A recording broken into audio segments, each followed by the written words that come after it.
Poirot, enough! You have kept us in suspense ever since we left Lausanne. Forgive me, my friend.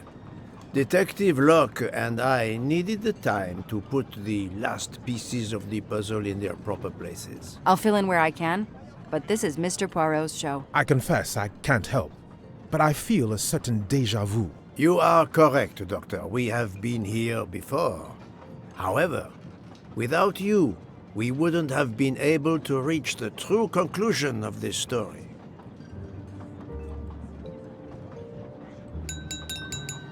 My friends, your attention, please. I hope you have finished your dessert. You have every right to think the solution to the murder of Ratchet is a closed book. You are wrong. I, Poirot, admit that I was wrong. There is a final chapter. What in bloody hell? What does he mean? Perhaps if we are silent, Monsieur Poirot will explain. Most of us naturally expect a journey by train to proceed in an orderly fashion from station to station. But this journey has gone off the rails. A comfortable journey, which should have been restful, turned out to be quite a challenge for my little gray cells. I beg your indulgence. I know it will be painful, but I must update you on the strange turn the Ratchet murder investigation has taken. I had two hypotheses, as you recall. A stranger boarded the train in Vinkovsky, killed Ratchet, and then exited the train unobserved. That was the first possibility. The second solution gave us 12 jurors who condemned Ratchet to death for the kidnapping and murder of Daisy Armstrong. My friend, Book, properly chose the first solution for the authorities. However, thanks to Dr. Constantine here, a 13th stab wound was discovered, throwing that solution into disarray. Moreover, the words of a witness called into question the chronology of the night of the murder upon which the first two solutions were based. Detective Locke?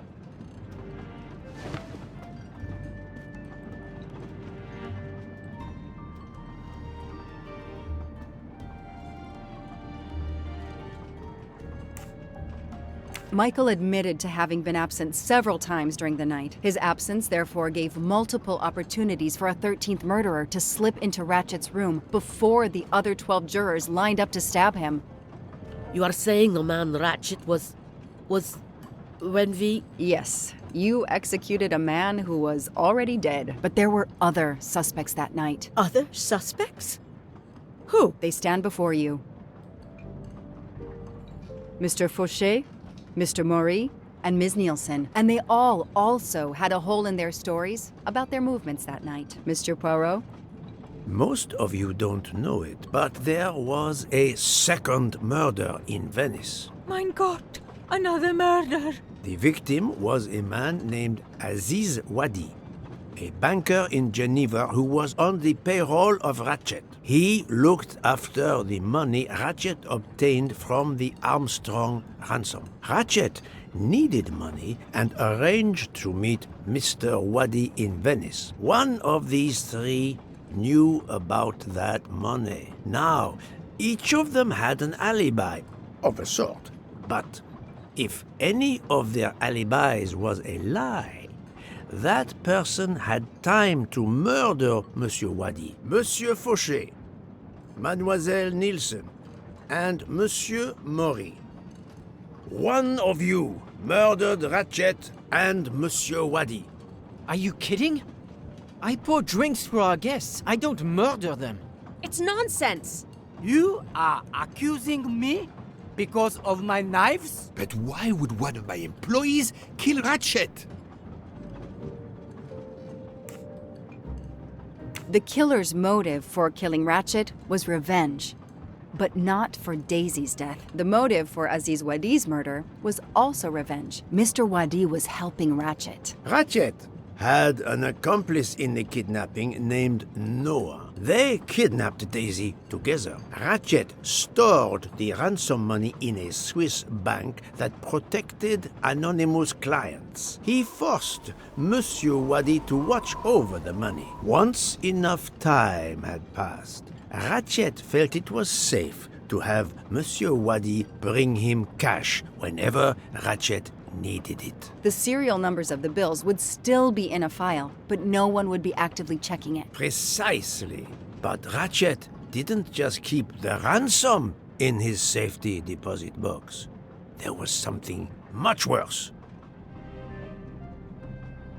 There was something much worse than Daisy's ransom money in that safety deposit box. During her investigation, Detective Locke found evidence proving that Ratchet was what is known as a trophy killer. He kept souvenirs of his crimes. We found trophies in the safety deposit box. There were others in a cabin Ratchet used in the Berkshire Mountains, including a beloved toy of little Daisy's. If I'd have known that, I would have cut the bastard's head off.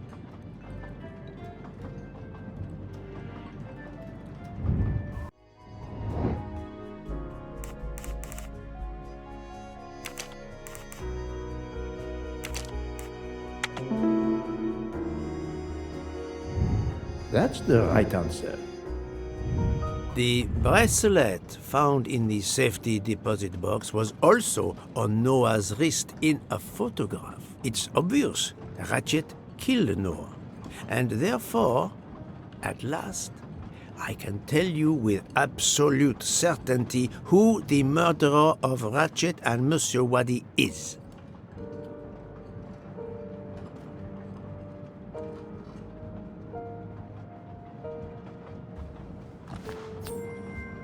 Another golden moustache to treasure.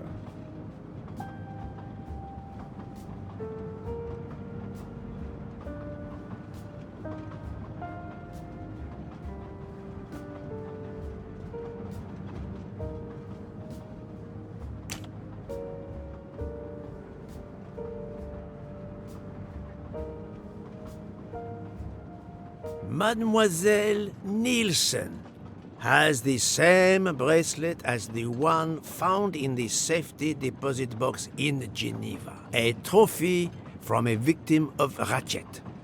Noah. Having a similar bracelet doesn't prove anything. Yes, that might be true, if there were not an inscription on it. Mr. Poirot, you're right. The bracelet looks similar to mine, but I have no idea what the marks on it mean. I just like the design. The marks are not random, mademoiselle. These are special bracelets. They are called Morse code bracelets. Because, well, you know why. The marks are Morse code. Happily, I learned Morse when I was a young man doing my service for the Belgian army.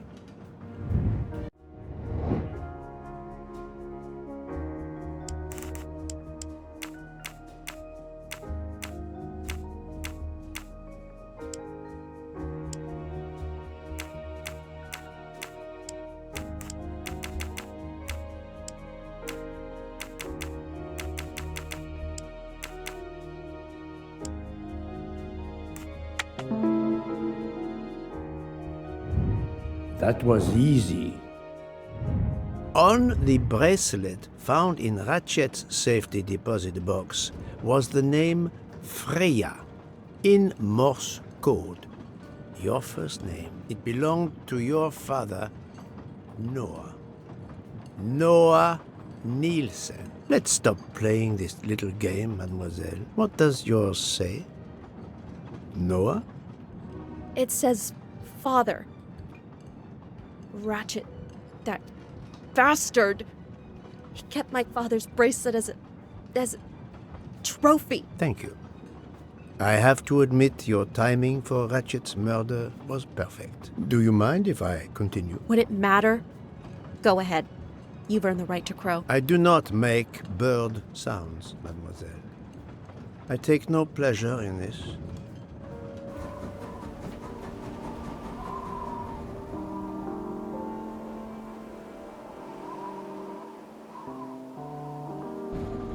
You drugged Ratchet's dessert to ensure he would be unconscious when you went to his room. You stole a knife from Monsieur Maury.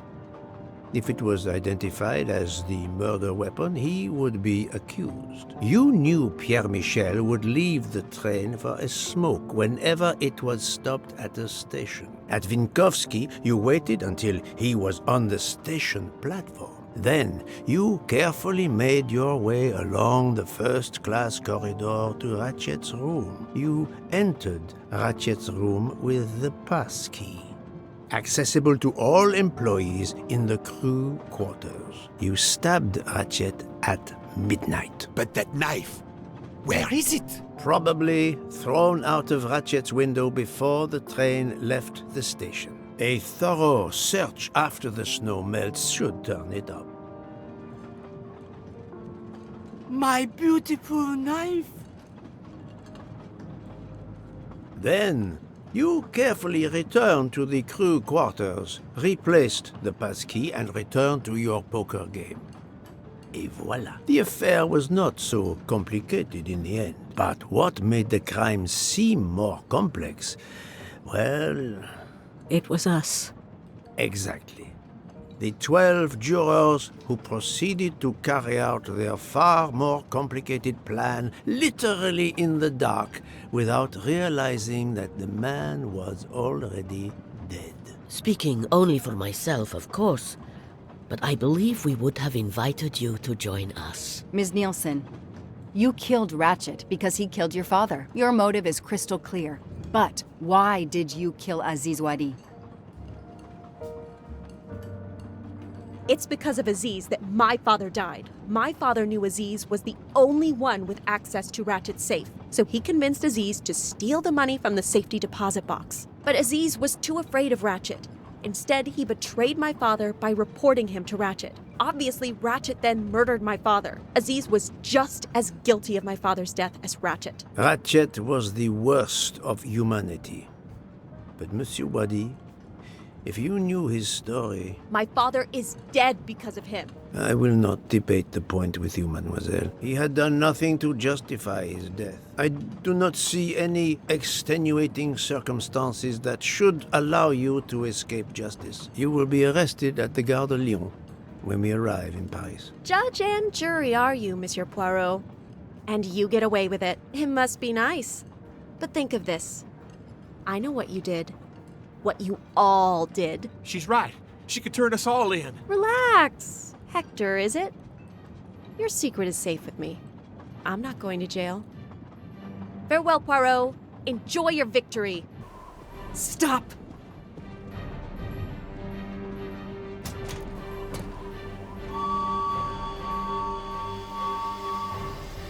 No, Freya, don't jump. You're going to die. I've made my choice. We'll let fate decide. No!